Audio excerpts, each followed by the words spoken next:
శ్రీకాళహస్తి ఆలయంలో మంగళవారం రాత్రి శ్రీ కాలభైరవ స్వామి అభిషేక సేవను శాస్త్రోక్తంగా చేపట్టారు.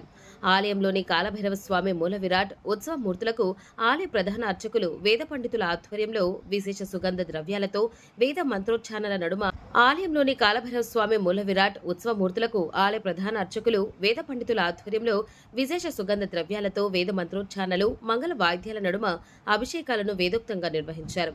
అనంతరం మూల విరాట్కు ఉత్సవమూర్తికి విశిష్ట దివ్య అలంకరణలు చేశారు. కాలభైరవ ఉత్సవమూర్తిని ఆలయ ప్రాకారంలో మంగళ వాయిద్యాలు, శంఖారావాలు, భక్తుల శివనామ స్మరణ నడుమ వైభవంగా ఊరేగించారు.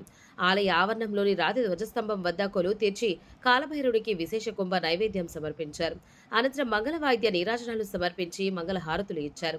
తదుపరి కాలభైరవ స్వామిని వేడుగ్గా ఆలయంలోకి తీసుకువచ్చి మూల విరాట్ వద్ద కొలువు తీర్చి ధూపదీప నైవేద్యాలు నివేదించి పూర్ణ హారతులు సమర్పించారు.